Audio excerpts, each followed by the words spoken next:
फणींद्र माथा प्रकृती झळाळे कारुण्य शेषो भव दुःखहारी तुझ विहीन शंभो मज कोण तारी.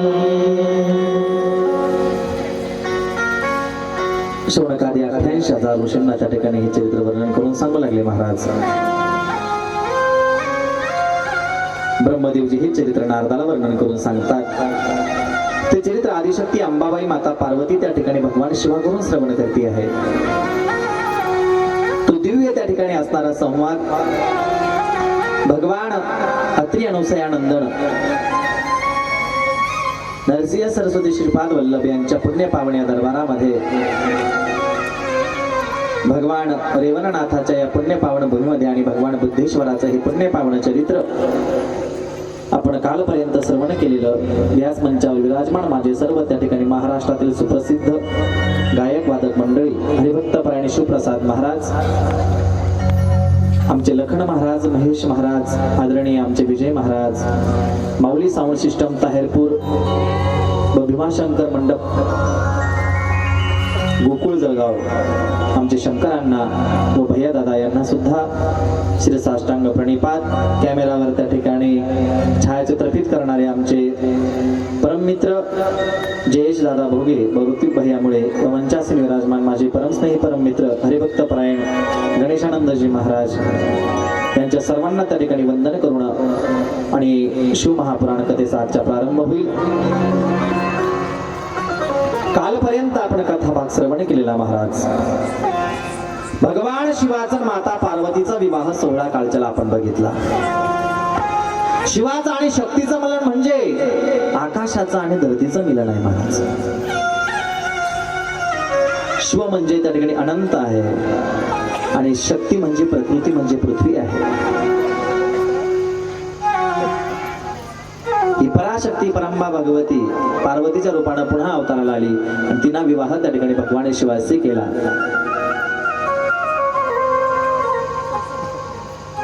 भगवान शिव आणि माता पार्वतीचा त्या ठिकाणी महाराज प्रपंच चालू झाला. अनेक वर्षापर्यंत त्या ठिकाणी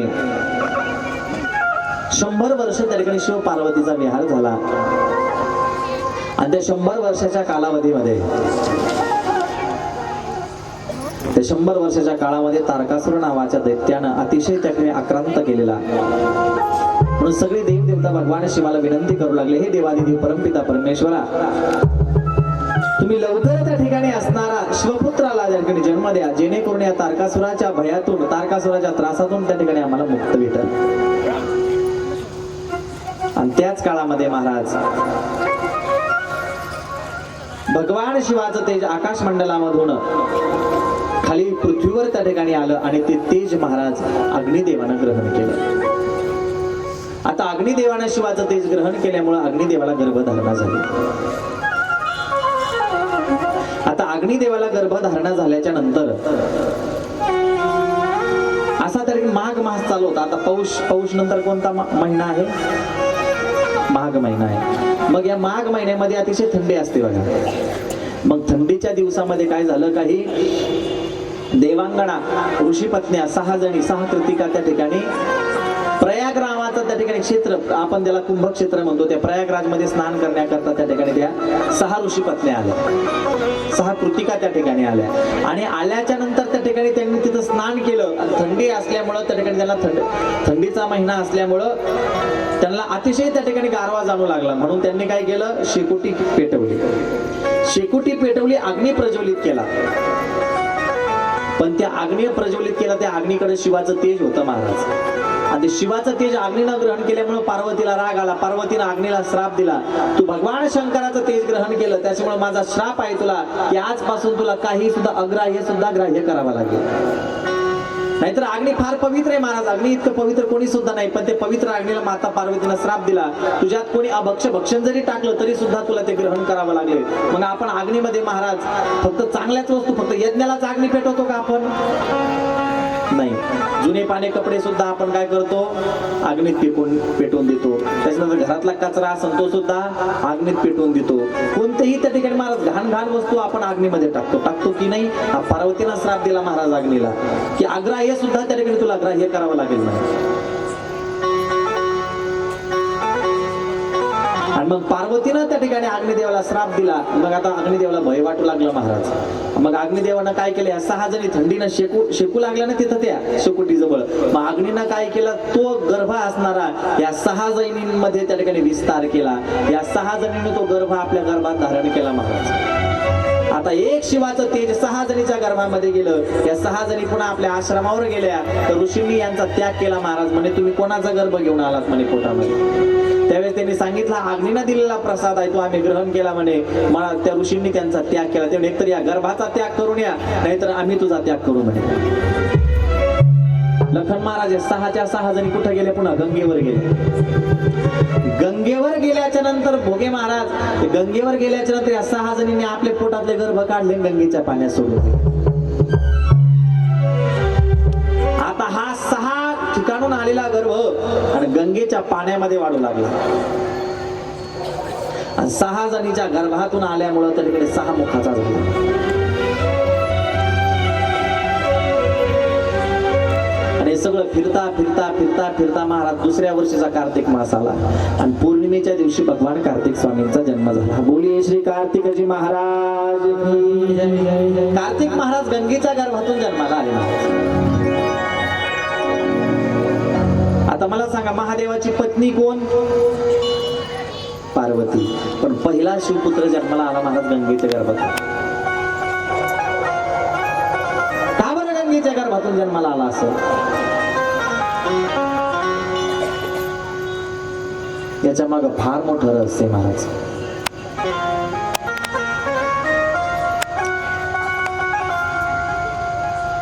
काय झालं फादाडे काका, ज्यावेळेस पार्वती माता तप करत होती भगवान शिवा करता हिमालयावर,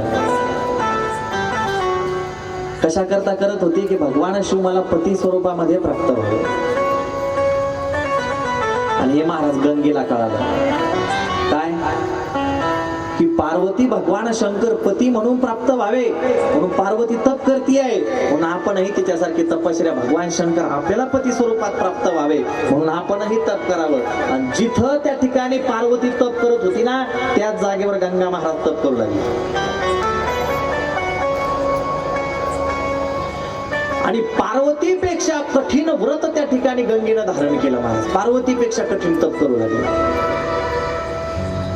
पण हे महाराज पार्वतीला सहन झालं नाही. महाराज एक स्त्री त्या ठिकाणी सगळं सहन करू शकते, पण एक बाई दुसऱ्या बाईला सहन करू शकत नाही. आजच उदाहरण घ्या तुम्ही.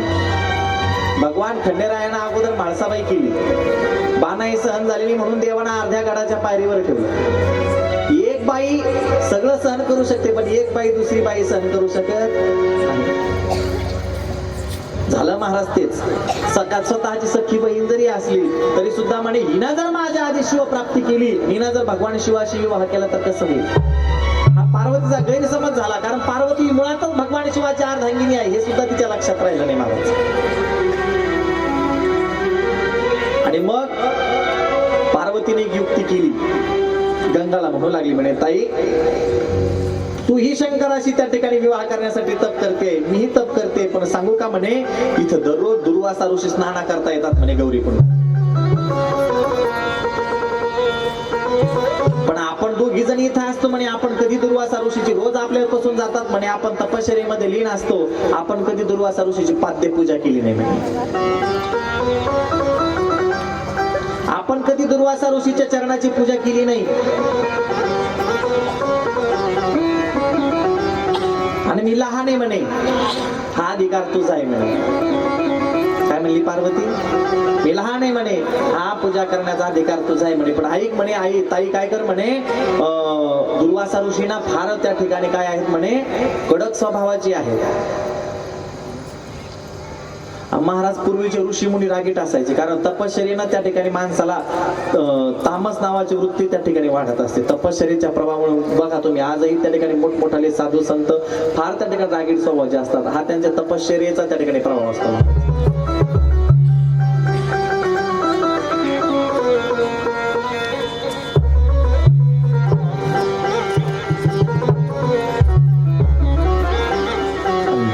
महाराज पूर्वीचे ऋषी होतेच तसे, दुर्वासा ऋषी तसेच, जमताग्नी ऋषी तसेच. जमताग्नी ऋषीनं तर सख्या पत्नीचं शिर स्वतःच्या मुलाला उडायला लावलं होतं. इतके महाराज ऋषी त्या ठिकाणी त्या काळामधले तपश्चर्येनं त्यांचा स्वभाव त्या ठिकाणी इतका रागीट झालेला असायचा. दुर्वासा ऋषीचा त्या ठिकाणी स्वभाव माहिती होता पार्वतीला. मग काय कर म्हणे, उद्या दुर्वासा ऋषी आले का त्यांची पूजा करायची, पण असं पाणी त्यांच्या पायावर टाकायचं नाही म्हणे, त्याला स्त्रीचा स्पर्श चालत नाही. मग काय करायचं म्हणे, ते आले की असे लांबून पाणी फेकायचं म्हणे त्यांच्या अंगावर. कारण माहिती होतं पार्वतीला दुर्वासा ऋषीचा अपमान होईल, दुर्वासा ऋषी गंगेला काहीतरी श्राप देतील म्हणे, मग गंगेचा काय विवाह महादेवाशी होणार. आले महाराज दुर्वासा ऋषी, ठरल्याप्रमाणे त्या ठिकाणी घेतला महाराज गंगेनं कमंडलू पाण्याचा. जसे दुर्वासा ऋषी आले की लांबूनच दुर्वासा ऋषीच्या अंगावर पाणी फेकलं. आता महाराज अग्नीला हातामध्ये धरावं पण दुर्वासा नाही. आणि मग दुर्वासा ऋषीला एवढा राग आला, महाराज हिमालयाची कन्या ना तू, तुला एवढं सुद्धा ज्ञान नाही. एक महात्मा, एक साधू, एक संत त्या ठिकाणी चालले, तू ज्यांच्या अंगावर पाणी फेकतेस, अपमान करते माझा, अवमान केलास माझा, श्राप आहे माझा तुला. पाण्याचं रूप धारण करशील, जलरूप होशील. झालं महाराज. पार्वतीनं स्मित हास्य केलं. आता पार्वतीनं हास्य केल्याच्या नंतर महाराज दुर्वासा ऋषीच्या लक्षात आलं, सखीची बहीण आहे पण हिला श्राप दिल्याच्या नंतर हिला हसू का आलं म्हणे. आणि मग सगळी घडलेली ऐकत नारदजीनं दुर्वासा ऋषीला सांगितले. महाराज दुर्वासा ऋषीच्या लक्षात आलं. दुर्वासा ऋषी म्हणले, आई गंगा, माझ्या मुखातून तुला श्राप जरी त्या ठिकाणी निघाला असेल म्हणे, पण हा श्राप तुला आशीर्वाद म्हणून काम येईल म्हणे. तू जरी जलरूप झाली म्हणे, पहिला विवाह पार्वतीचा जरी शिवाशी झाला तरी सुद्धा पहिला शिवपुत्र तुझ्या गर्भातून जन्माला येईल. पार्वतीच्या गर्भातून एकही संतती जन्माला येणार नाही. म्हणून कार्तिक स्वामी सुद्धा महाराज कशातून जन्माला आले, गंगेच्या पाण्यातून. गणपती बाप्पाचा जन्म सुद्धा कशातून, अंगाच्या चंदन उटीतून. महाराज पहिला पुत्र त्या ठिकाणी काय होईल, तुझ्या उदरातून जन्माला येईल म्हणे गंगा, शिवपुत्र पहिला. आणि एवढंच नाही, पार्वती भगवान शिवाच्या डावा अंगावर बसल म्हणे, डाव्या भागाला बसल. पण भगवान शंकर त्या ठिकाणी तुला एवढं श्रेष्ठ पद देतील की भगवान शंकर तुला माथ्यावर घेऊन फिरतील. पार्वती डाव्या मांडीवर बसल पण तुला भगवान शिव माथ्यावर घेऊन फिरतील म्हणे. महाराज पूर्वीचे साधू संत ऋषीच्या आशीर्वादामध्ये श्रापामध्ये ताकद होती. महाराज पूर्वीच्या ऋषींनी महाराज श्रापही दिला आणि आशीर्वादही दिला तरी तो फलीभूत होत होता, कारण तपश्चर्या तितकी होती. महाराज तपश्चर्याची पावर त्यांच्याकडे होती.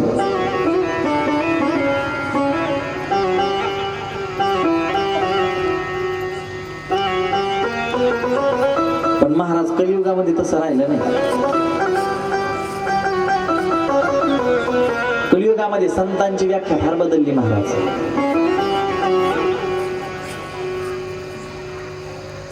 कलियुगामध्ये खऱ्या संताला कोणी मानायला तयार नाही.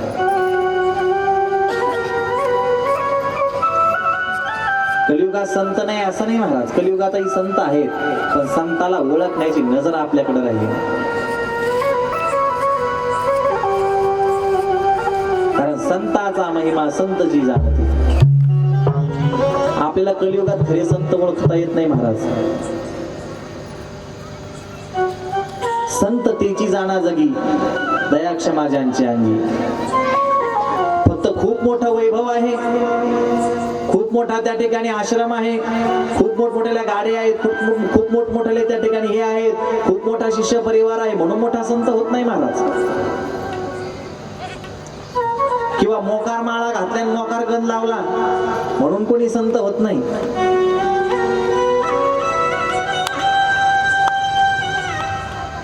जिकडं खाजू येईल तिकडं गण लावायचा त्याला संत म्हणत येत नाही महाराज. संत कधी वेशभूषण ओळखू घ्यायचे नाही बरं महाराज.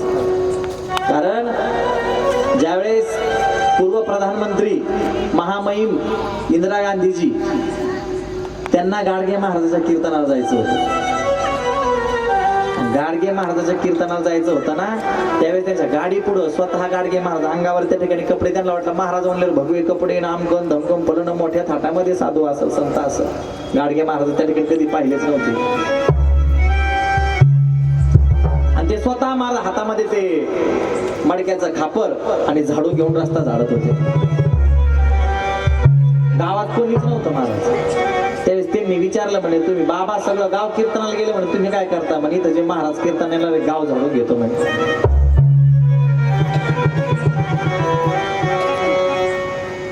आणि नंतर ज्यावेळेस कीर्तन चालू झालं आणि त्यावेळेस ते कीर्तनाकरता जे बाबा झाडून घेत होते तेच जेव्हा तिथं विना घेऊन उभा राहिले त्यावेळेस इंदिरा गांधीजींना कळालं आपण किती त्या ठिकाणी आपल्या समोर त्या ठिकाणी संत झाडून घेत होते. म्हणून कधी सुद्धा वेशभूषेवरून संतांना ठरवायचं नाही. महाराज संत हे अंतरंगाने त्या ठिकाणी ओळखावे, बाह्य रंगाने संत कधी ओळखू नाही. संत हृदय नवनीत समाना, संताचं हृदय हे त्या ठिकाणी लोण्यासारखं असतं महाराज.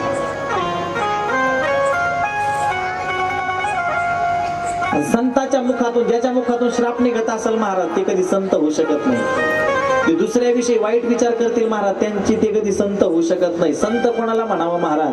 संत त्याला म्हणावं एका पाण्यामध्ये महाराज एक साधू गंगेवर स्नाना करता गेले. स्नाना करता गेल्याच्या नंतर तिथं त्या पाण्याच्या कडेला एक विंचू होता. विंचू आता हा साधू स्नान केलं आणि साधून तो विंचू पाहिला, तो विंचू पाण्यात पडला. साधूला वाटलं हे विंचू पाण्यात पडलं हे मरण म्हणे. साधून काय केलं लगेच तो विंचू तळ हाताने वर काढला. आता त्या विंचाचा स्वभाव काय आहे? नांगी मारणं त्या विंचाचा स्वभाव आहे. जसा साधून विंचू हातात धरला हे ठणका मारला मोठ्यानं विंचाना महाराज. इतका ठणका मारला तरी सुद्धा साधून विंचू सोडला नाही महाराज, जमिनीवर आणून सोडला. साधूला खूप वेदना होऊ लागल्या.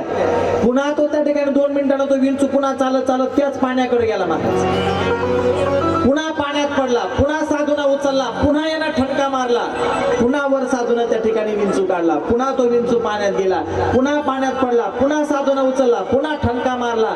असं अनेक वेळा झालं. तिथं एक त्या ठिकाणी नावाडी हे सगळं पाहत होता. नावाडी म्हणला बाबा तुम्ही किती वेळा तो पाण्यातला विंचू वर काढला म्हणे. तुम्ही जितक्या वेळा तो विंचू पाण्यात वर काढता तितक्या वेळा तो तुम्हाला ठणका मारतो म्हणे, तुम्हाला त्रास देतो. त्यावेळेस तो साधू काय म्हणला माहितीये का? साधू म्हणला अरे ते एक साधारण कीटक आहे म्हणे. अरे तो एक कीटक त्याचा स्वभाव सोडित नाही म्हणे. ठणका मारणं हा त्याचा स्वभाव आहे. ठणका मारणं हा त्याचा गुण आहे. तसा मी सुद्धा साधू आहे म्हणे. दया करणं माझा तोच तर तो विंचू असून त्याचा गुण सोडी नाही म्हणे. मी साधू असून माझा गुण कसा सोडू म्हणे. म्हणून म्हणावं महाराज संत हृदय नवनीत समाना. संताचं हृदय, साधूचं हृदय, महात्म्याचं हृदय हे लोण्यासारखं असतं महाराज. इतकं मऊ असतं. संत कधी जगाचा वाईट विचार करू शकत नाही. संत स्वतःला त्या ठिकाणी त्रास देऊन घेतील पण जगाला कधी सुद्धा महाराज संत त्रास होऊ देत नाही. कारण जग तारण्यासाठी महाराज संतांचे अवतार आहेत.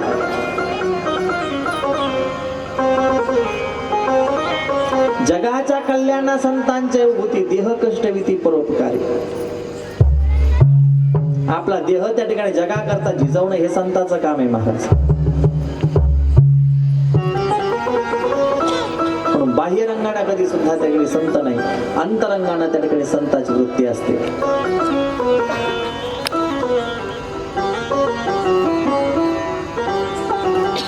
आजही कलियुगात महाराज संत आहे. संत असं नाही,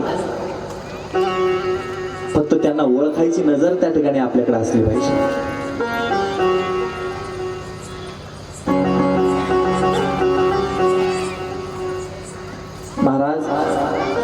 पूर्वीचे लोक म्हणायचे, काय जगद्गुरु तुकोबरायांनी त्यावेळेस सांगितलं, तुम्ही आता म्हणणार नाही म्हणे मी तुका पाहिला, पण मी गेल्याच्या नंतर मग ते लोक म्हणू लागले मला तुकाराम गेल्याच्या नंतर संत तुकाराम धन्य म्हणवी नाही यह लोकी लोका भाग्याने तुका देखी.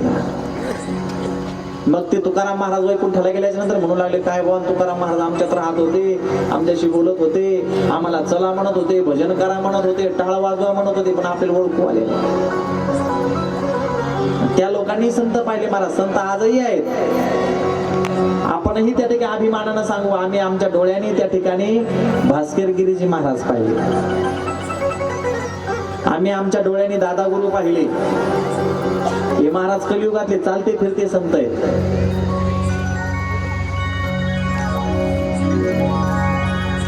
संताकडे बघितल्याच्या नंतर महाराज आपोआप त्या ठिकाणी हृदयद्रवीभूत व्हावं आणि संताकडे पाहिल्याच्या नंतर आपोआप नयनातून अश्रू त्या ठिकाणी वाहू लागावे. संताचं इतकं त्या ठिकाणी वागणं बोलणं त्या ठिकाणी संताचं त्या ठिकाणी असावं महाराज, की त्याच्या भाषा शैलीमधून, त्याच्या चालण्या बोलण्यामधून, वागण्यामधून त्या ठिकाणी संतत्व झळकत असतं महाराज पावलं पावलं.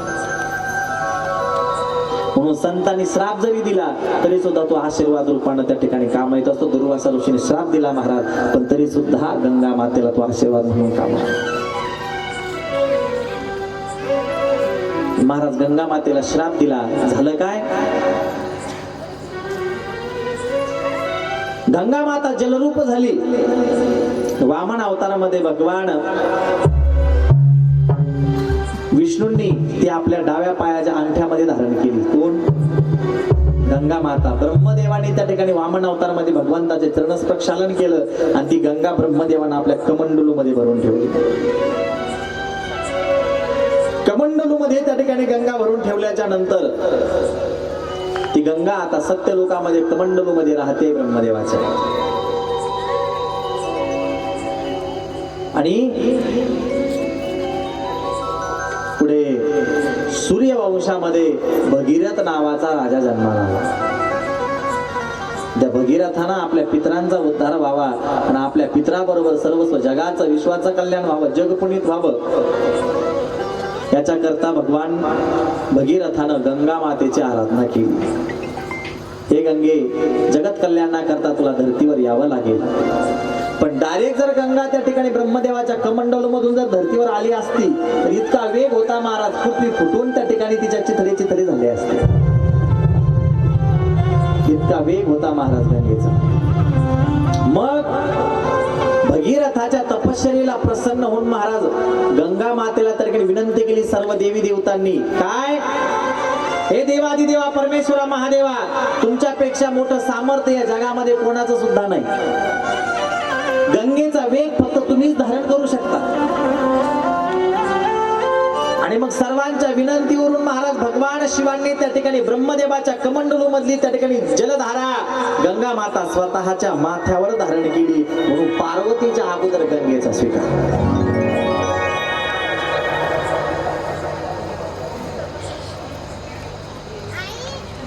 महाराज ज्याला जगाना लोटाला बाजूला त्याला शिव आपलं सगळं.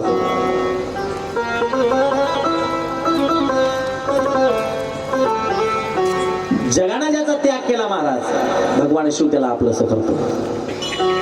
कितीही जगाला त्रास देव महाराज, त्याला म्हणावं संकट कितीही मोठे येऊ द्या, त्या संकटाला म्हणावं अरे तुझ्यापेक्षा त्या ठिकाणी माझा मालक खूप मोठा आहे. संकट किती मोठे, दुःख किती मोठे, त्या दुःखाला सांगा तुझ्यापेक्षा माझा देव फार मोठा आहे.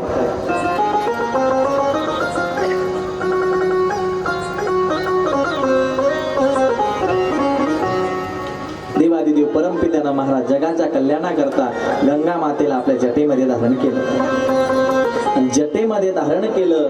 आता गंगा माताला भूलोकावर येण्याकरता महाराज 10 दिवसाचा वेळ लागला. किती दिवस?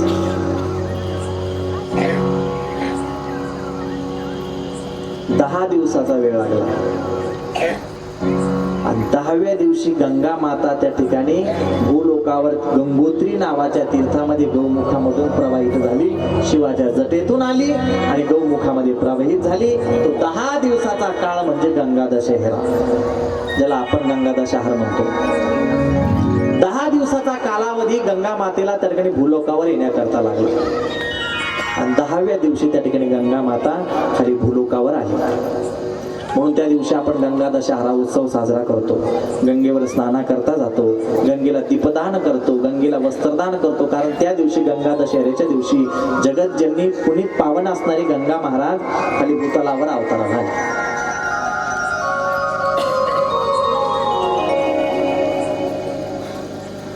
आतापर्यंत फताना आपल्याला माहित होतं कार्तिक स्वामी पार्वतीच्या पोटातून जन्माला आले नाही, गर्भातून आले नाही, गंगेचे आले. का आले हे माहिती होतं का? याच्याकरता महाराज चित्त देऊन त्या ठिकाणी कथा ऐकली पाहिजे. कारण कहा गए तो कहा नाही लाये तो कुछ नाही असं नाही. आता तुम्हाला कोणी जरी विचारलं की गंगेला काय कशामुळे त्या ठिकाणी कार्तिक स्वामी गंगेच्या उदरातून जन्माला आले आणि ब्रह्मदेवाने त्या ठिकाणी वरदान दिलं, महाराज गंगा तुझं जे स्नान करतील ते सगळे जीव त्या ठिकाणी पापमुक्त होतील.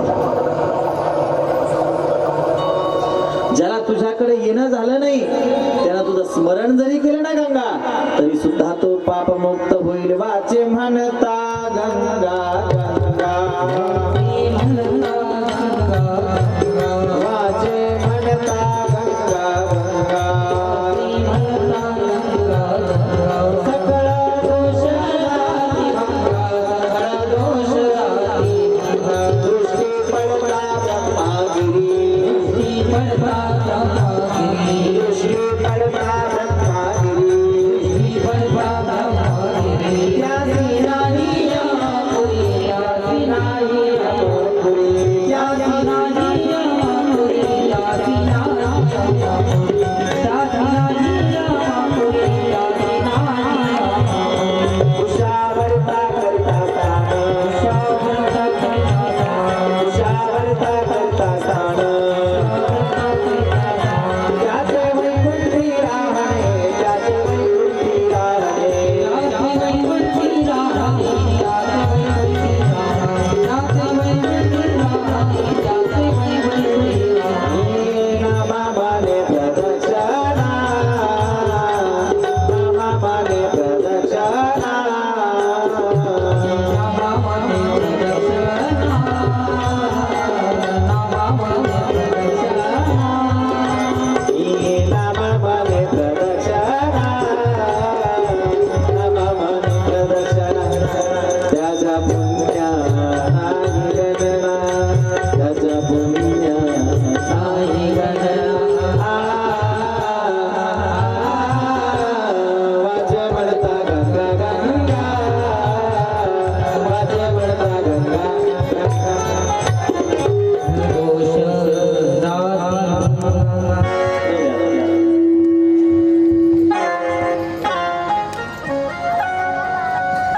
वरदान दिले महाराज.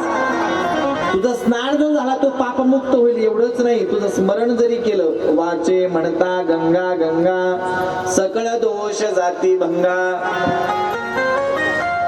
आणि मग महाराज त्या गंगा मातेने सगळ्या जगाला पावन केलं आणि शिवाच्या जटेमध्ये महाराज राहू लागले की बोले तेरी जटा में महाराज दादा एवढा शॉर्ट बोले तेरी जटा में शंकर तेरी जटा में. सर्वांनी टाळी वाजवायची बरं का. गंगा माता भूतलावर अवताराला आलेली आपल्या सर्वांना गंगे मातेचं स्वागत करायचं आहे ना. हरी भोले तेरी जटा में शंकर तेरी जटा में बहती है गंगाधारा भोले तेरी जटा में शंकर तेरी जटा में भोले तेरी जटा में बहती है गंगाधारा शंकर तेरी जटा में.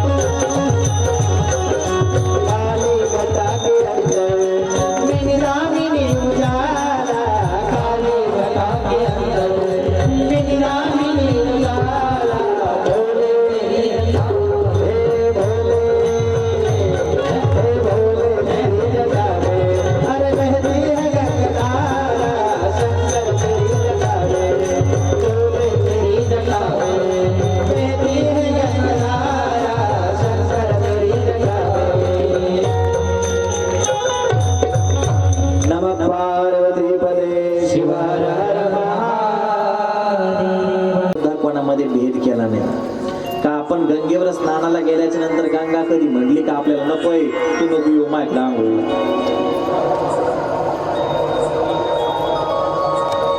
गंगा म्हटली कधी आपल्याला आपण आंघोळी गेल्याच्या नंतर?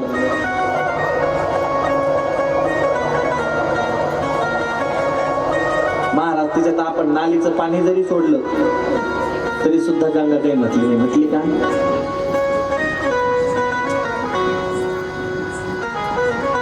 आपण एवढे नालायक झालो महाराज या औद्योगिकाच्या कामामुळं. आपल्याला एवढा त्या ठिकाणी ते गोड वाटू लागलं महाराज, पण एक दिवस सृष्टीला एवढा याचा परिणाम भोगावा लागणार आहे ना. या औद्योगिकरणामुळे त्या ठिकाणी पुढे चांगले जलाशय राहणार नाही महाराज. सगळी घाण सगळं पाणी दूषित होणार आहे. तुम्हाला अजून 20 वर्षानंतर पृथ्वीवर पुढे शुद्ध पाणी प्यायला सुद्धा भेटणार नाही. एवढी मोठी पवित्र यमुना महाराज, यमुनेचं पाणी आज स्नानाच्या लायक सुद्धा राहिलं नाही. सगळ्या दिल्लीचं आणि आग्र्याचं सगळं पाणी महाराज त्या यमुनेमध्ये. आपली एवढी पवित्र गोदावरी महाराज, पण गोदावरीमध्ये सुद्धा महाराज किती घाण पाणी त्या ठिकाणी लोकांनी सोडलेलं. जलाशय अपवित्र व्हायला लागले. कशामुळं? दूषित पाणी सोडल्यामुळे. म्हणून आपल्या नद्यांचं, आपल्या तलावाचं संवर्धन करणं हे आपल्या प्रत्येकाचं काम आहे. आपण ज्यावेळेस गंगेवर स्नानाला आपण बाकीचं तर काही करू शकत नाही, पण आपण निदान एक तरी करू शकतो महाराज. आपण घरून काही घेऊन जातो, घरी ठेवायचं नाही म्हणून गंगेच्या पाण्यात फेकून देतो की नाही? खरं सांगा तुम्ही. घरून काही वस्तू घेऊन जायच्या, जुने पाने, फोटो घेऊन जायचे, जुने पानं, काही घरातले काही कपडे लत्ते घेऊन जायचे, काही घेऊन जायचं, गंगेच पाण्यात सोडून द्यायचं. आपण त्यांना पुण्य कमवत नाहीत, आपण त्यांना पाप कमवतो. गंगेवर स्नानाला गेल्याच्या नंतर आपण बरेच जण असे आहेत महाराज, काही काही महानुभव, आता आम्ही देवाला लोक नाही त्याच्यामुळे आम्हाला चांगला अनुभव आहे. काही काही महानुभव तिथं गंगेवर कोणत्याही नदीवर जाऊन तिथे साबण लावून शॅम्पू लावून आंघोळ करते. ते साबण लावून आंघोळ करायची जागा आहे का? तुला जर साबण लावून आंघोळ करायची तो घरीच राहायचं असतं. काही काही माता मावल्या तिथं जाऊन डोक्याला शॅम्पू लावित गंगेवर जाऊन, आणि पुन्हा आंघोळ करायची झाली का उजूक त्याच पाण्यामध्ये रपाक धपाक रपाक धपाक काय कपडे धुते. ज्या गंगेनं तुम्हाला पापमुक्त केलं, पुन्हा तुम्ही आपल्याच अंगावरले कपडे त्या गंगेमध्ये त्या ठिकाणी धुता, तिथं पिळता. मला खरं पुण्य लागेल का? जे गंगेवर स्नानाला गेल्याच्या नंतर आगाला सांभाळ, एवढंच नाही, माझा गंगेचा नियम आहे स्नानाला गेल्याच्या नंतर नाभ इतक्या पाण्यामध्ये जावं आणि तिथं त्या ठिकाणी 5 वेळेस पाण्यात डुबकी मारायची.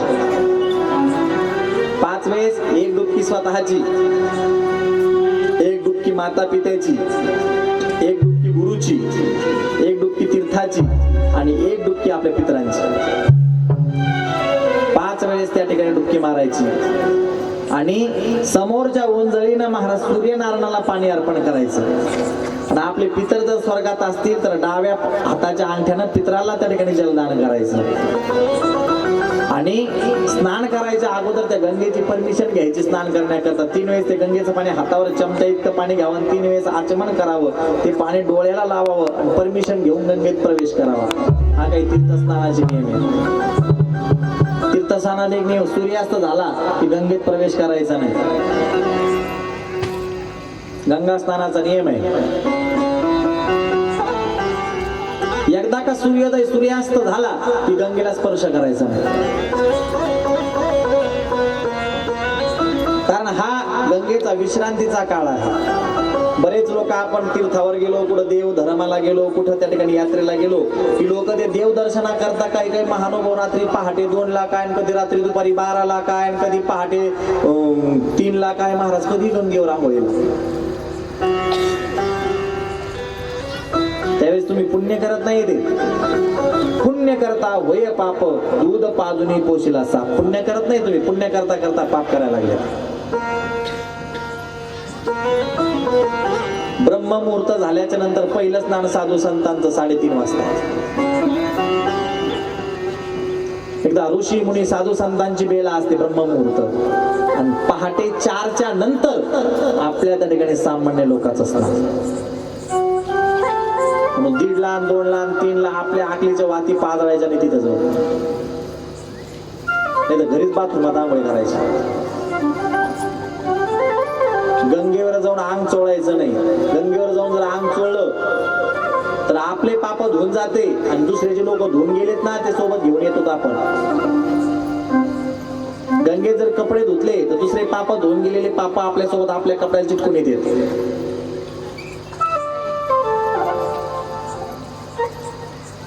महाराज सवयीची आपली ती.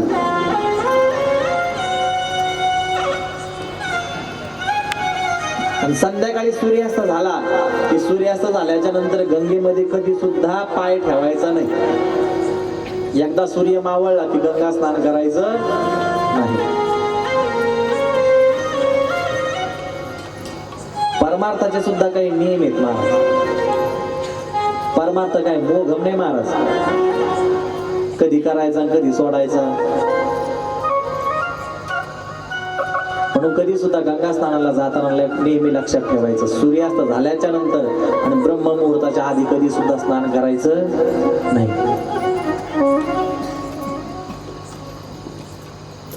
गंगा जगाला पवित्र करण्याकरता भूलोकावर अवताराला आली, आणि कार्तिक स्वामीला त्या ठिकाणी आपल्या जलरूपी गर्भातून त्या ठिकाणी जन्म दिला.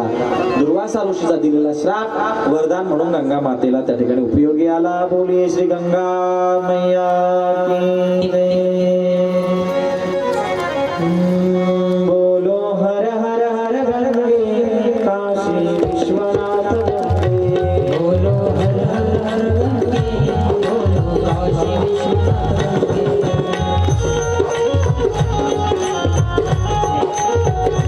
बोलो हर हर हर शंभो काशी विश्वनाथ गंगे. बोलो हर हर हर शंभो काशी विश्वनाथ शंभो.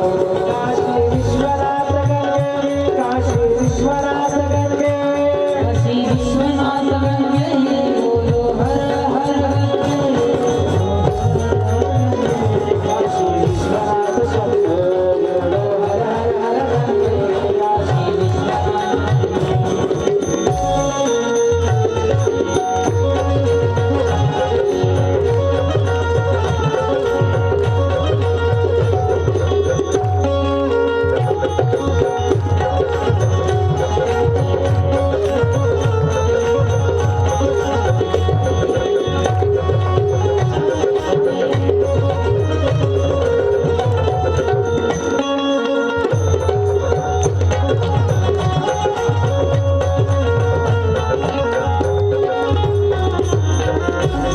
बोलिये श्री गंगा मैया की जय. गंगा मैया मालिका एक सिरियल होती बघा. आता तुम्हाला आठवते का नाही आठवते काय माहिती, माझ्या थोडी थोडी आठवणीत आहे लखन महाराज. त्यावेळेस ब्लॅक अँड व्हाईट टीव्ही असायची. त्या ब्लॅक अँड व्हाईट टीव्हीवर महाराज ती गंगा मैया नावाची सिरियल यायची संध्याकाळी 9 वाजता.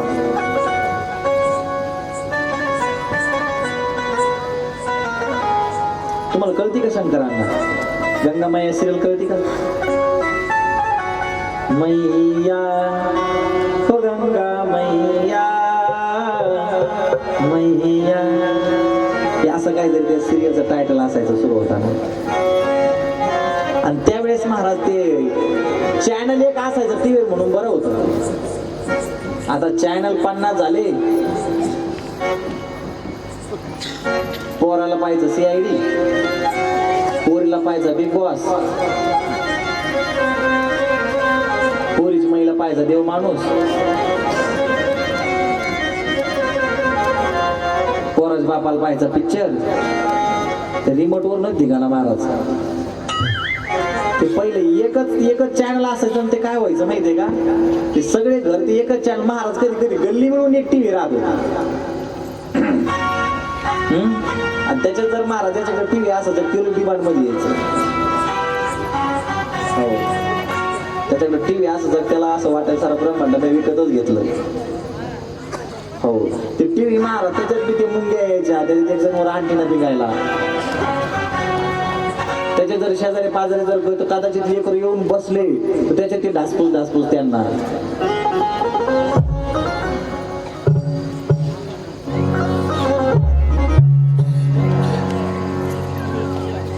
सगळे त्या ठिकाणी घर महाराज. आता सिरियल बी बघायचं लायकीचं महाराज सिरियल होत्या पहिल्या, काय सुंदर सिरियल यायच्या महाराज त्या. महाभारत, रामायणानंतर जगासमोर एवढा राग त्या ठिकाणी रामायण उभा केला महाराज. त्या सुद्धा लोक औरंगजेब भेटले की त्यांना राम म्हणूनच ओळखतात.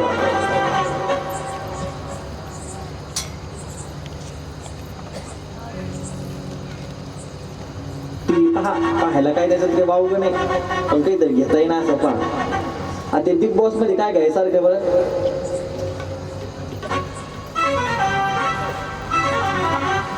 पण महाराज सगळ्यात सध्या टीव्हीवर TRP ला शो म्हणजे कोणता आहे, लोक चांगला घेत नाही ना. आज तर चॅनल किती जणांना घरी चालू असतं.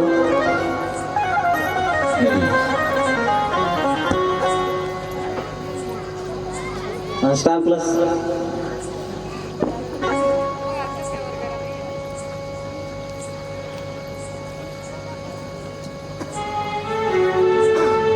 जिल्हा वाढेल मग आपण.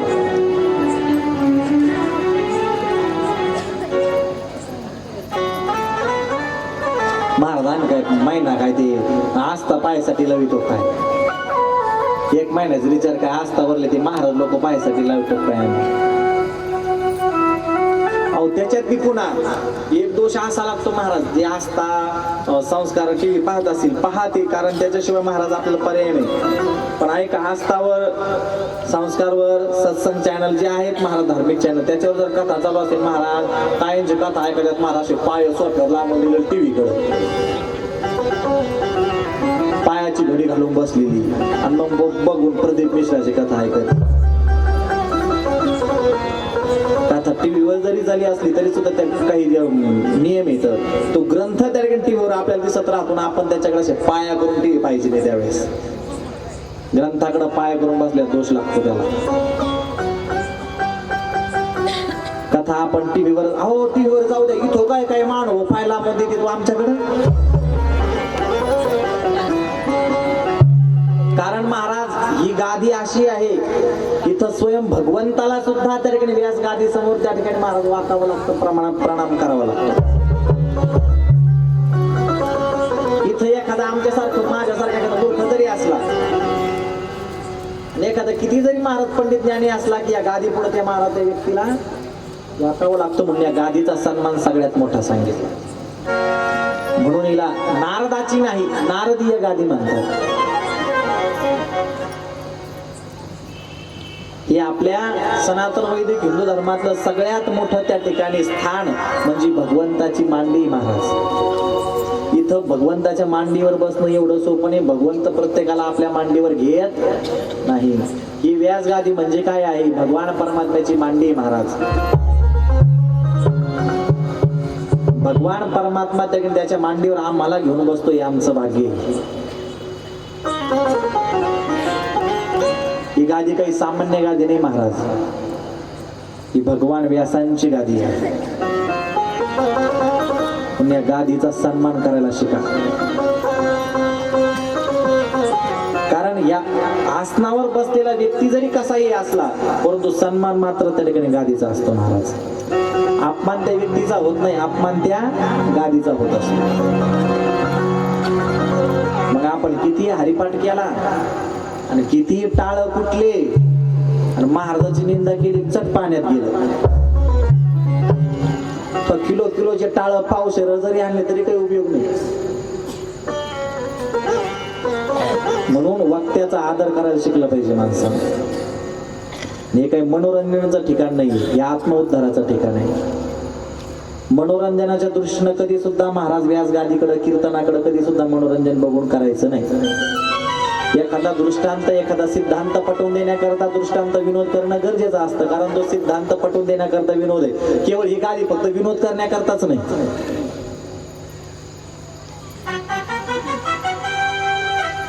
इथून त्या ठिकाणी आलेला प्रत्येक व्यक्ती काहीतरी घेऊन जाण्याकरता आलेला असतो.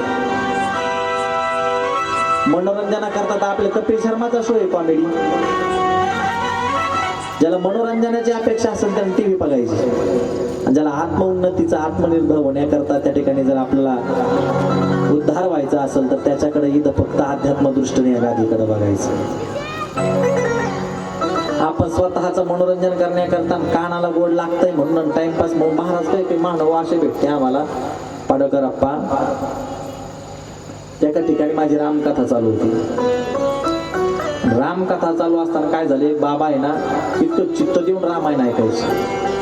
म्हणलं बाबा 7 दिवस झाले म्हणे तुम्ही एवढं चित्त देऊन रामायण ऐकता, तुम्ही या 7 दिवसात रामकथेतून काय घेतलं बरं म्हणलं.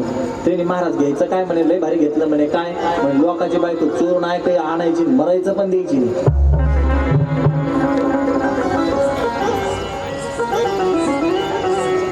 एक म्हातारी अशी खांब्याला पाठ देऊन बसायची, मस्त डोळे झाकायची. म्हणलं लय चित्त देऊन ऐकते बा आजी. मी तिला म्हणलं आजी तुम्ही कितीच गोड कथा ऐकता, एकदा का डोळे बंद केले की एकदा पुंडली गवार जाऊ तर डोळे उघडीत नाही. ती महाराज काय घरी बोलतो झोपून देत नाही,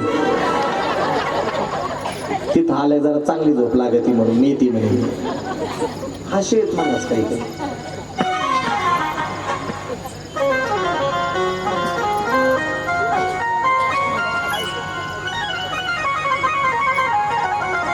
म्हणून आपली जे ग्रंथ आपण ऐकतोय, ज्या वक्त्याकडून आपण ऐकतोय, त्या वक्त्याचा मान सन्मान प्रतिष्ठा ठेवणं त्या ठिकाणी आपलं कर्तव्य महाराज. आणि नेहमी लक्षात ठेवायचं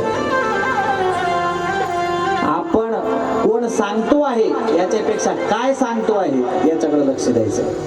सांगणारा कोणीही असू द्या, पण सांगतो काय आहे हे महत्वाचं आहे.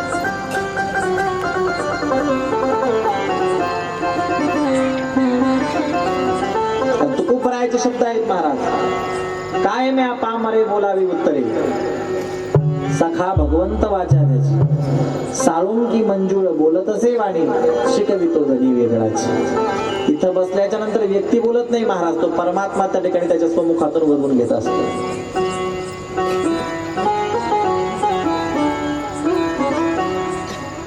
म्हणून गंगा मैयाचा आदर करायला शिका, अनादर करायला शिकू नका.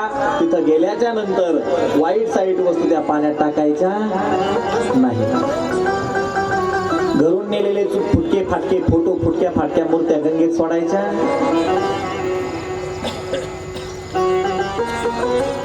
आपली गंगा आपण त्या ठिकाणी पवित्र ठेवायची, हे आपलं प्रत्येकाचं काम आहे. सगळीकडे गेल्याच्या नंतर आपण गंगेचं पाणी आणतो, परंतु एक ठिकाण असं तिथं गेल्याच्या नंतर गंगेचं पाणी घेऊन येऊ नये. कोणता आहे बरं, कोणी सांगाल का?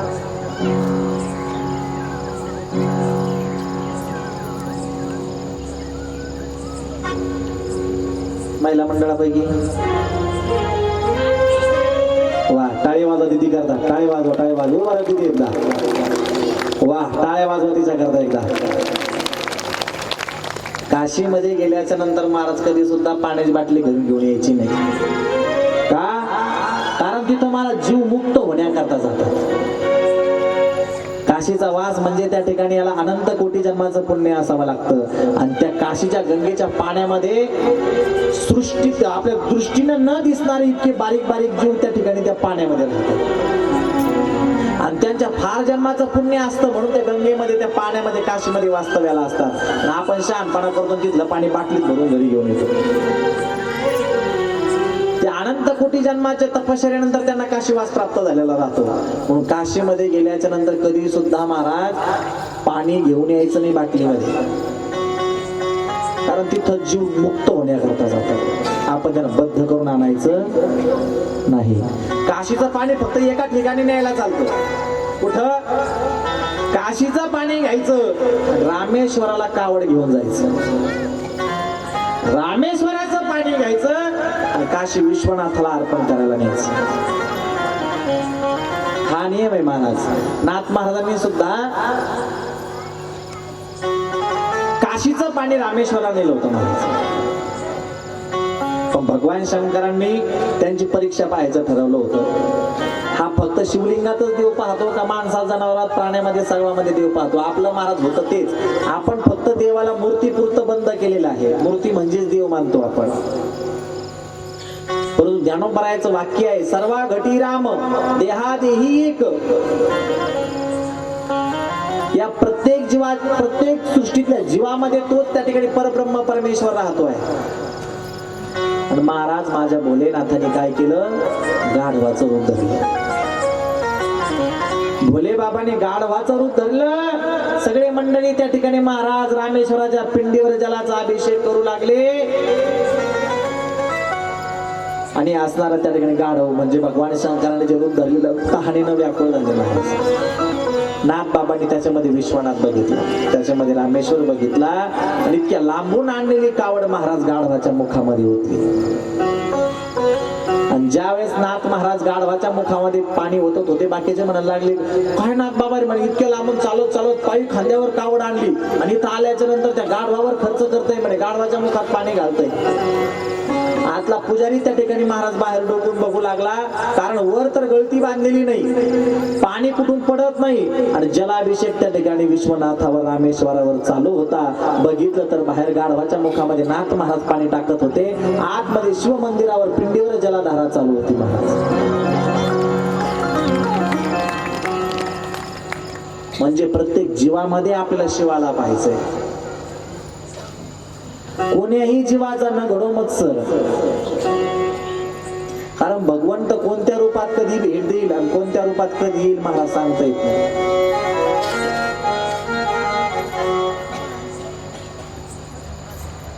म्हणून आपले जे शास्त्राचे नियम आहेत ते नियम त्या ठिकाणी आपण पाळले तर त्या ठिकाणी आपला परमार्थ फलीभूत होईल. नाहीतर कितीही परमार्थ केला, जर नियमाचं पालन त्या ठिकाणी आपल्या परमार्थाचं केलं नाही तर काही उपयोग होणार. गंगा मातेनं भगवान कार्तिक स्वामीला जन्म दिला. आता मध्ये विचारू लागले, कार्तिक स्वामीचा जन्म झाल्याच्या नंतर कार्तिक स्वामींनी त्या ठिकाणी महाराज तारकासुर नावाच्या राक्षसाचा अंत केला. कार्तिक स्वामींना देवसेनेचं देवसेनापतीचं पद प्राप्त झालं. कार्तिक स्वामी महाराज कैलास लोक सोडून स्वर्गातील सेनापती पद प्राप्त झाल्याच्या नंतर देवलोकामध्ये राहू लागले. अशा प्रकारचे कार्तिक स्वामींचा महाराज जय जयकार सर्व जगामध्ये होऊ लागला. बोले कार्तिक स्वामी भगवान. असे महाराज पंडित गुरु परभणीकर भागवत सांगायचे. आता ऐका बरं का, शुक सांगती परीक्षिता पुरोचना लाक्षाग्रह केलं बरं का, त्याच्यात पांडव मुक्कामाला होती बरं का. रात्रीच्या समयाला अग्नी लावला बरं का, लाक्षाग्रह जळालं बरं का, जळालं बरं का, जळालं बरं का. गुळा डबा उद्या तुला तिकट तुझ्याला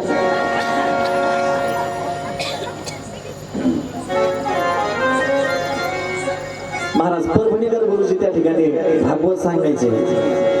लाक्षाग्रह जळालं बरं का, जळालं बरं का, जळालं बरं का. पालकरांची त्यांच्या कथेत एक बाई झोपी गेली.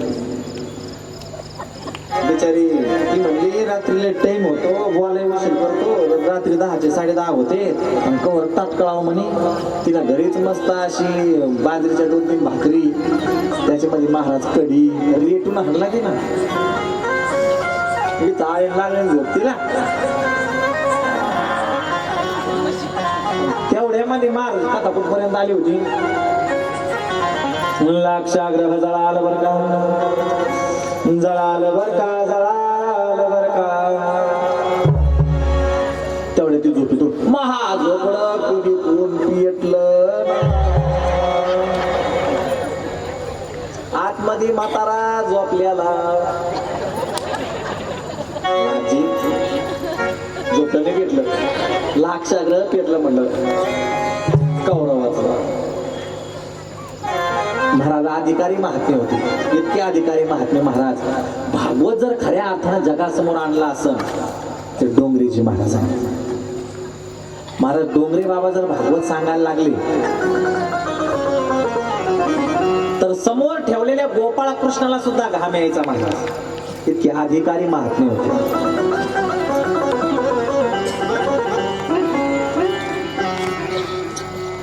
पुढे त्या ठिकाणी अशोका सुंदरी नावाची कन्या जन्माला आली. शामली बारी, विशाखा, जया या महादेवाच्या कन्या महाराज. त्याच्यापैकी एक त्या ठिकाणी जलाधारीवर आहे, बाकीच्या गळतीच्या स्थानावर आहेत. अजून एक कन्या आहे महाराज महादेवाला, पण ती मानलेली कन्या आहे. तिचं नाव नर्मदा मैया. भगवान शिवाची मानस कन्या आहे नर्मदा. सगळ्या नद्या सौभाग्यवती आहेत, एक नदी त्या ठिकाणी ती कुमारिका, तिचं नाव नर्मदा मैया. नर्मदा मैयाला वरदान आहे भगवान शिवाचं. नर्मदे तेरे प्रवाह में जो जो कंकड़ आएगा वह हर एक कंकड़ शंकर शंकर है.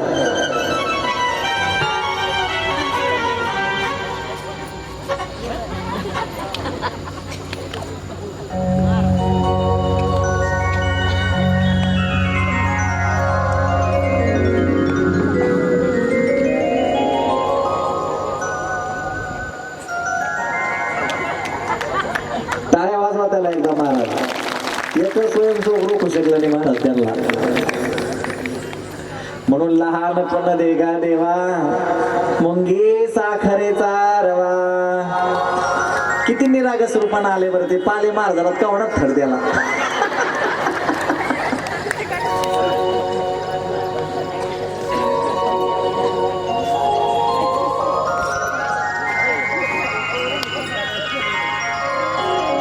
महाराज कुठं झालं लेकराशिवाय कोणत्या कार्यक्रमात मजा नाही हो. ते माकडं लागतेच महाराज, त्यांच्याशिवाय रामायण पण अपूर्ण नाही.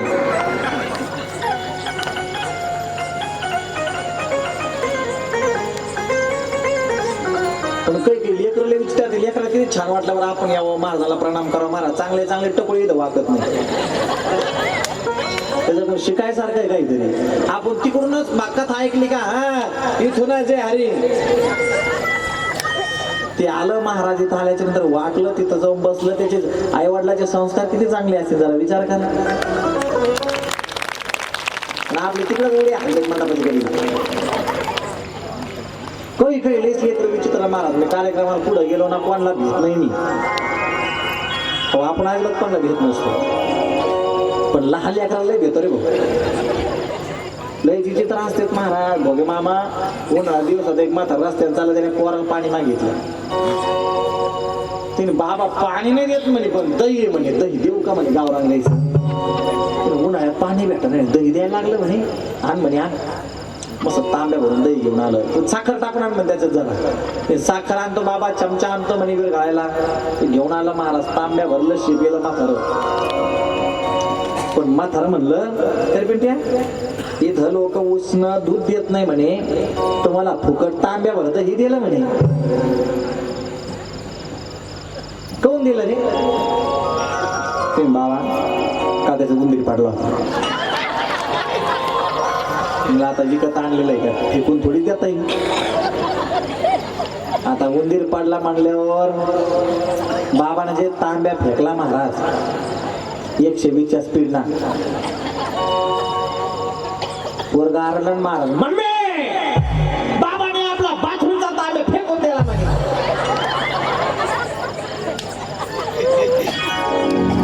लयची चित्र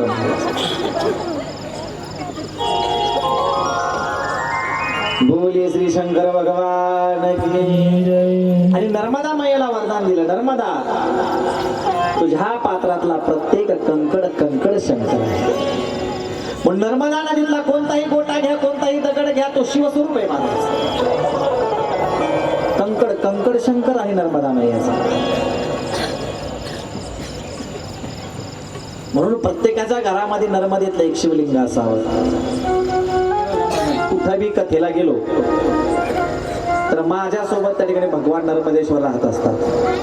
2016ला ज्यावेळेस मी नर्मदेला गेलो होतो ना, त्यावेळेस आता तर अखंड जातो मी. त्यावेळेस स्नानाला गेल्याच्या नंतर सूर्यनारायणाला अर्घ देण्याकरता हातामध्ये पाणी घेतलं. त्यावेळेस सूर्यनारायणाला अर्घ देण्याकरता पाणी घेतल्याच्या नंतर भगवान शंकर माझ्या हातामध्ये आले होते. तेव्हापासून आजही भगवान शंकर कायम माझ्या सोबत राहतात. म्हणून नर्मदेतले त्या ठिकाणी जे भगवान शंकर आहेत ते स्वतः त्या ठिकाणी शिवस्वरूप आहेत. भगवान शिव त्या ठिकाणी स्वतः अंश रूपाने याच्यामध्ये विराजमान आहेत महाराज नर्मदेश्वर. सगळ्या त्या ठिकाणी शिवलिंगामध्ये नर्मदेचं शिवलिंग सगळ्यात महत्वाचं शिवलिंग आहे आणि सगळ्यात पॉवरफुल शिवलिंग नर्मदे. कारण नर्मदा मैया ही तपस्विनी आहे. त्वदीय पाद पंकजम नमामि देवी नर्मदे. त्वदीय काय पाप करतो आपल्याला माहित नाही महाराज. पावलं पावली पाप करतो आपण. पाप करतो शंकर महाराज. आपण पाप गंगा मैयामध्ये जाऊन धुवून येतो. पण ही गंगा मैया आपले पाप धुवून ही सुद्धा मलिन होते. म्हणजे गंगा मैया सुद्धा स्वतःला स्वच्छ करण्याकरता नर्मदेला स्नानाला जाते. एक साधू महात्मा ब्रह्ममुहूर्तावर स्नानाला जायचे. पहाटे 3:30 वाजताच महाराज स्नान व्हायचं आणि त्यांच्या अगोदर एक म्हातारी सवाष्ण स्त्री त्या ठिकाणी त्या गंगेवरून अमरकंटक स्थानातून स्नान करून निघायची. अनेक वर्षे चाललं. ते बाबांच्या कधी त्या म्हातारला विचारलंच नाही. पण एक दिवस विचारला महाराज, मी आई तुम्ही कोण आहेत म्हणे. कारण इतक्या भल्या पहाटे ब्रह्ममुहूर्तावर इथं कोणीच राहत नाही. इतक्या भल्या पहाटे तुम्ही स्नानाला येता म्हणे. आणि मला रोज दिसता पण तुमचं चैतन्य, तुमचं तेज, तुमची प्रतिभा बघून त्या ठिकाणी तुम्ही सामान्य स्त्री वाटत नाही. कोण आहात तुम्ही. त्या साधूला ती म्हातारी सांगू लागली म्हणे, महाराज माझं नाव गंगा आहे. आता आपली गंगा म्हणजे आपल्या गंगासारखी असं ती गंगा महाराज शंकराच्या जटेत राहणार. आपलं नुसतं नाव गंगा आहे. नाव 4 वाजता दुपार.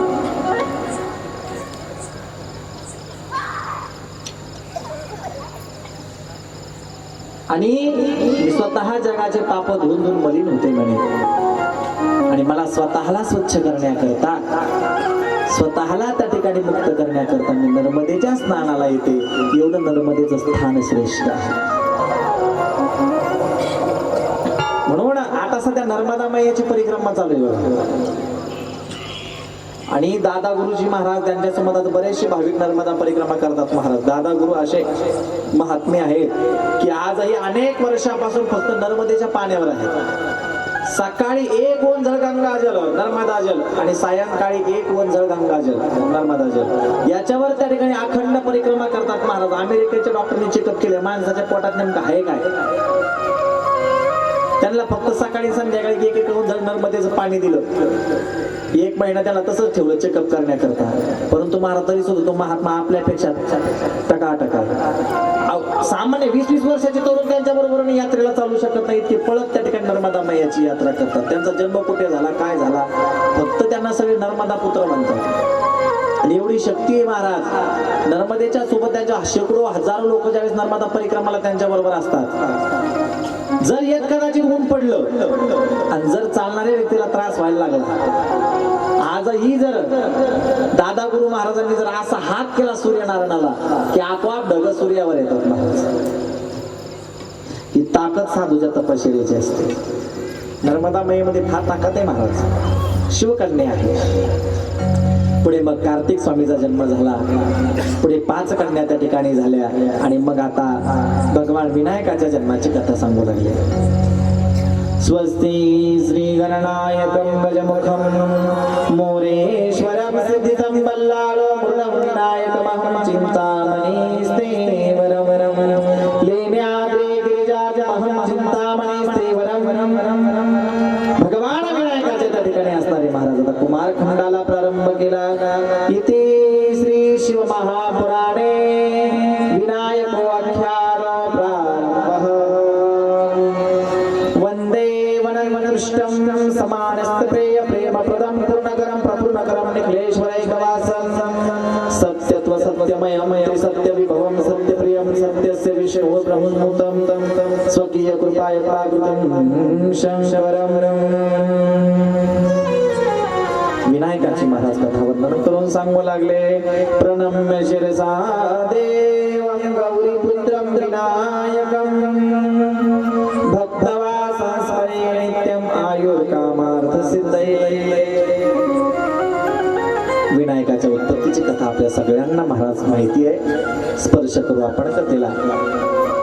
भगवान शिव त्या ठिकाणी महाराज तपश्चर्या करण्याकरता कैलासाच्या बाहेर गेले आणि एकटी आदिशक्ती माता पार्वती त्या ठिकाणी कैलासात राहू लागली.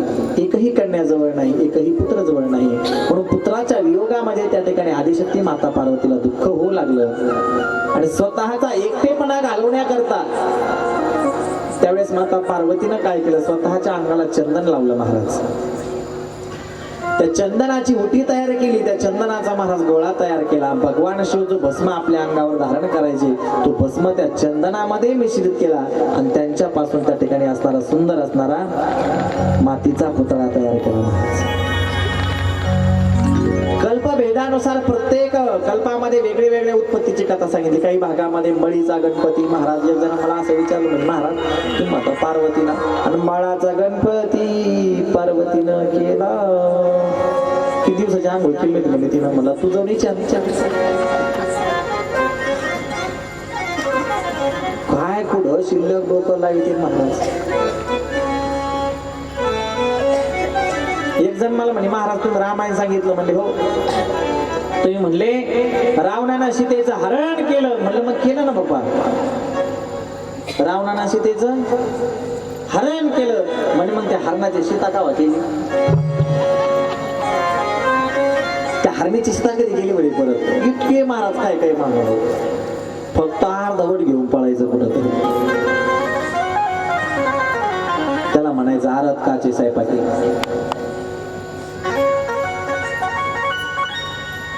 गणेशाच्या उत्पत्तीची कथा ज्यावेळेस सांगितली माता पार्वतीनं त्याच्यामध्ये प्राण आणला महाराज. मातृत्व एवढं श्रेष्ठ आहे, आई सारखं त्या ठिकाणी महाराज जगामध्ये तितकं पवित्र हृदय आणि तितकी निस्वार्थ प्रेम आणि तितकी निस्वार्थ प्रेम आणि तितकी करुणा म्हणजे फक्त ती आईच आहे महाराज. आईच्या प्रेमाची बरोबरी त्या ठिकाणी जगामध्ये कोणीच करू शकत नाही. आई इतकं प्रेम करणारं जगात निस्वार्थ प्रेम करणारं पात्र जगात सगळे नाते स्वार्थाचे आहेत महाराज. पण एक मात्र असं नातं आहे आईचं आणि वडिलाचं, त्यांच्याकडून तुम्हाला त्यांच्याकडून कोणताही स्वार्थ आपल्याकडून त्यांना नकोय. एकमेव नातं असं आहे महाराज माय बापाचं, तेच फक्त तुमच्यावर निस्वार्थ प्रेम करू शकतात. बाकीचे सगळे लबाड लांडगे, सगळे बाकीचे आपल्या आपल्या फायद्यापुरते महाराज. फक्त आईचं वडिलाचं नातं घार हिंडे आकाशी, चित्त तिचे पिलापाशी. आईच्या प्रेमाची बरोबरी कोणी करू शकत नाही. आई काही काळ आळंदीमध्ये वास्तव्य होतं आणि आज महाराष्ट्रातील सुप्रसिद्ध कथाकार कीर्तनकार आदरणीय सोनाली दिदी करपे यांचे ते शिष्य सुद्धा आहेत. विनायकाची उत्पत्ती झाली महाराज. पुढे विनायकाला सांगितलं आजपासून तू कैलासाचा सम्राट आहे, तुझ्या परवानगीशिवाय एकही गड कैलासामध्ये प्रवेश करणार नाही. हातामध्ये त्या ठिकाणी महाराज अस्त्र दिलं माता पार्वतीनं, तुझ्या परवानगीच्या आत येऊ देणार नाही कोणला. पहिला अडवलं महाराज महादेवाला. भगवान शंकराने विचारलं हु आर यू, कोण आहेस म्हणे तू. कोण आहे म्हणजे माझं नाव विनायक. मग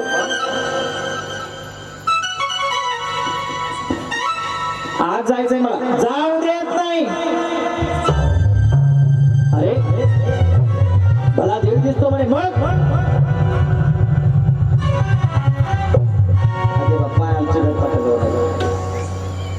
संब सदा शिव भगवान की.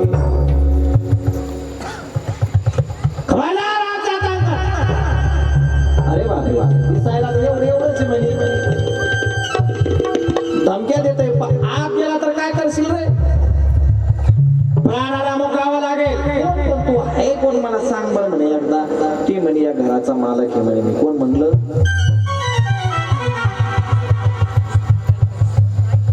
विनायक म्हणले या घराचा मालक आहे मी. भगवान शंकर म्हणले मी तपस्याला गेले, पार्वती नाही घरकुल विकलं का म्हणे. कोणला कोणाच पोरग हे आज माहितच नाही ना. पोरला बाप माहित नाही, बापाला पोरग माहिती नाही.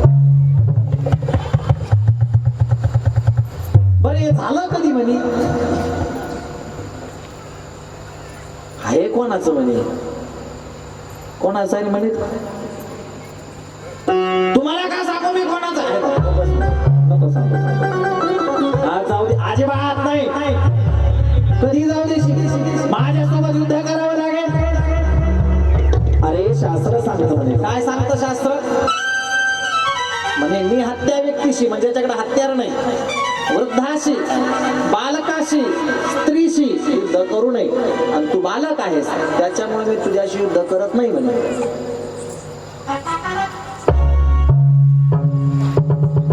म्हणजे मला तुम्ही काय कमी समजता काय म्हणे?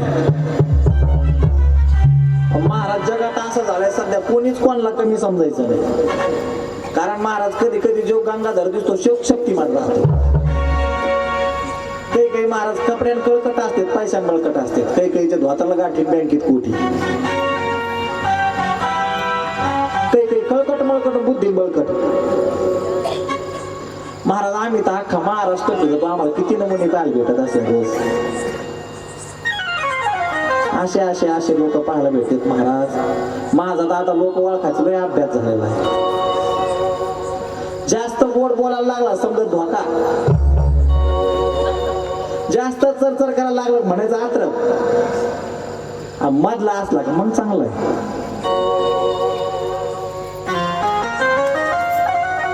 चॉकलेट देणार आणि आईस्क्रीम देणार तर आम्हाला असे पावला पावली भेटत आहे महाराज. मिनिटा मिनिटाला चॉकलेट देणार भेटत आहे आम्हाला. पण लय माणसं ओळखायचा अभ्यास झाला महाराज. अरे तू उलशिक दिसतो म्हणे, आ कमी समजतात म्हणे मला. कमी नाही समजत बाबा म्हणे, पण तुझ्यासोबत युद्ध करू शकत नाही म्हणे. मी करावंच लागेल तसं जाऊ देणार नाही. लखन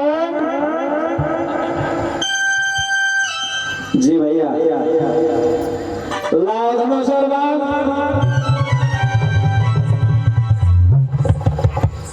कोण आठवलं तुम्हाला?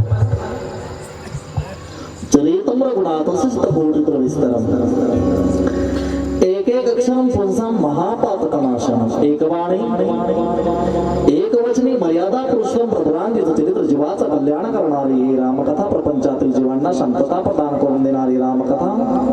जीवनातील दुःखाचं एकमेव वजाबाकीचं कारण रामकथावर का लखनदादा?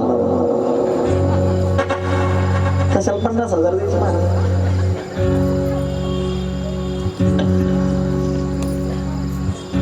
अनंत ब्रह्मांडे उदरी हरिया बालक नंदागरी नवल केवडे केवडे नकडे कानो वाचे कोडे विश्वव्यापक कमळापती त्याची गवळण कडी घेती पृथ्वी जेने तृप्त केली त्याची सदा भोजन घाली.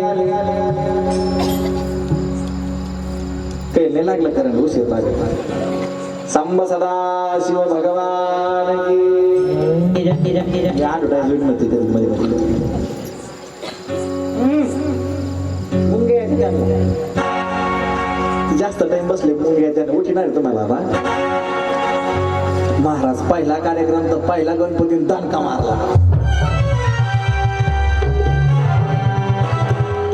भगवान शंकर म्हणे दिसाली एवढे एवढे म्हणे पहिला वार केला म्हणे महाराज. महादेव राग अनावर झाला. पहिलं बापलेकाचं भांडण गणेश महाराज महादेवाचं गणपतीचं.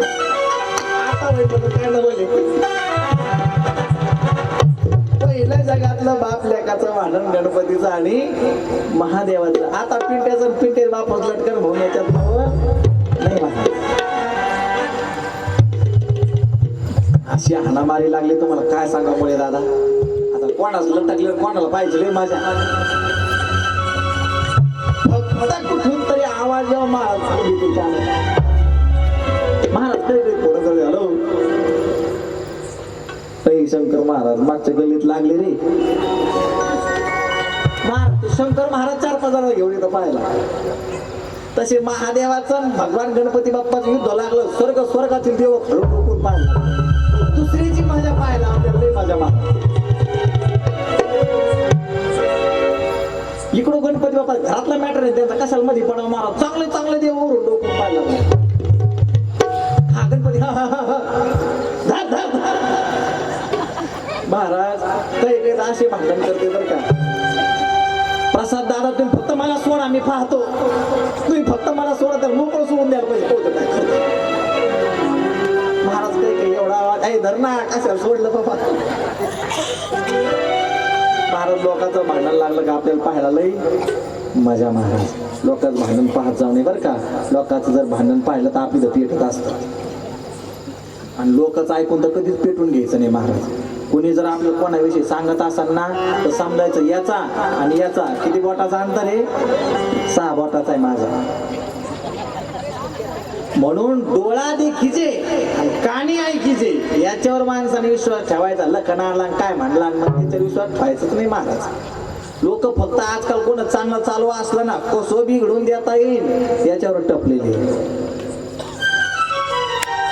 चांगलं चालू आहे ना नाही याचा कुठंतरी नाच काढायचा का बास भरलेच कानं महाराज. असे कानं भरणारे कानपट आणले पाहिजे. ऐक ना तू जाऊ का अशी म्हणत होती तुला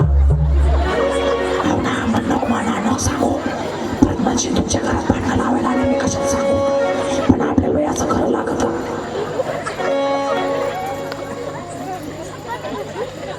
दुसऱ्या दिवशी दोन उमरे झाले पाहता काय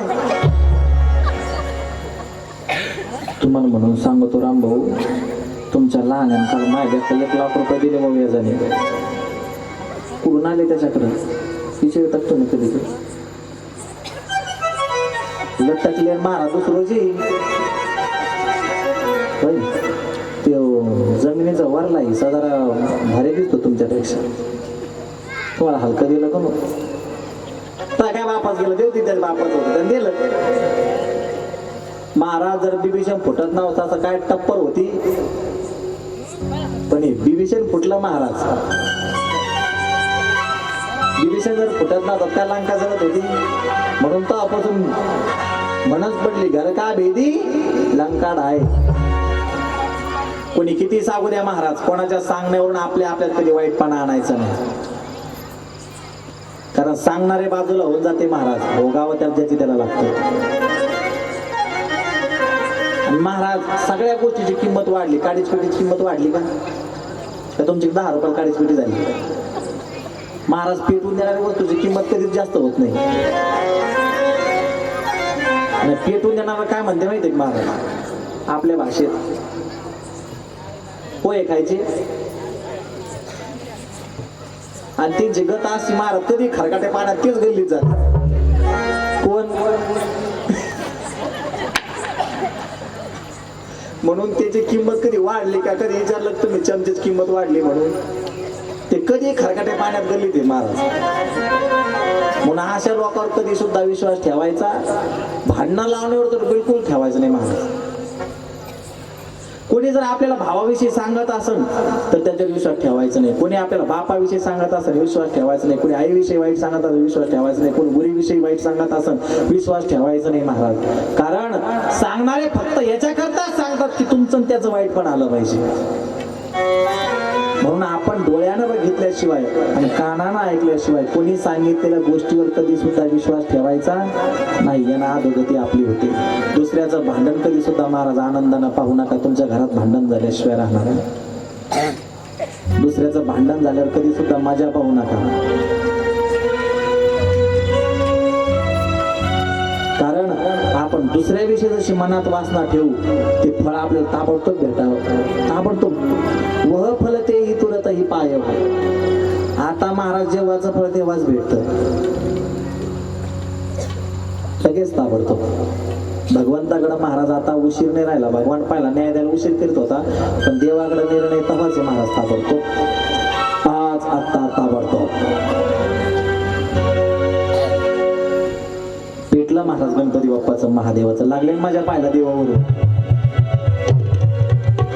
एवढा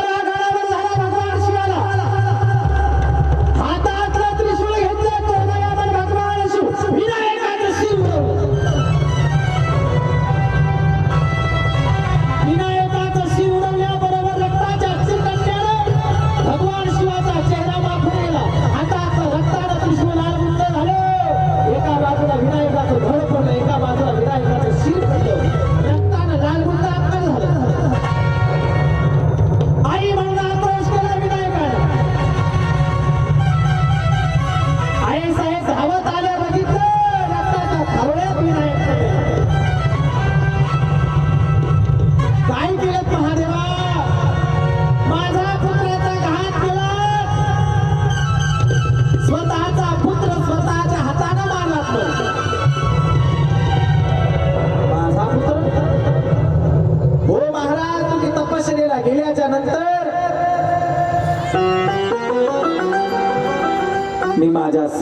त्या ठिकाणी माझ्या मातृत्व भावानं विनायकाला जन्म दिला.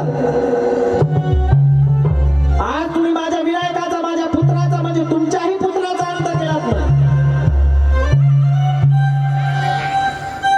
रागानं लाल बुंद झाली महाराज. जगदंबा भवानी त्या ठिकाणी ज्यावेळेस महाराज एका आईला तोपर्यंत आईला कितीही राग येऊ द्या पण शांत होते, पण ज्यावेळेस प्रश्न तिच्या मुलाचा येतो ना महाराज,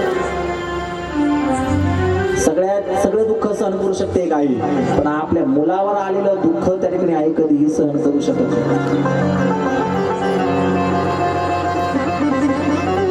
कुरथया म्हणून झाली महाराज.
अकराळ विकराळ रूप धारण केलं महाराज. कोणाचाही आई साहेबा पुढे जायचा लाभ होईना महाराज. आता वाटतं ब्रह्मांडाला हात की नाही ज्यावेळेस प्रश्न आईचा येतो महाराज.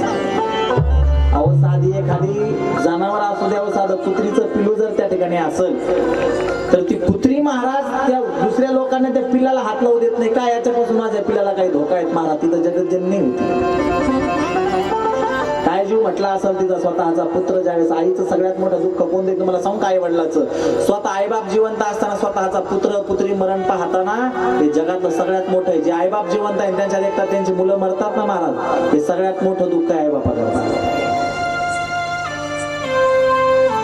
आई जिवंत असताना तिच्या समोर तिचा पुत्र मरण हे आई करता मोठं दुःख आहे. बाप जिवंत असताना बापा पुढे स्वतःचा मुलगा मरण पावणं हे बापा करता जगातलं सगळ्यात मोठं दुःख आहे महाराज.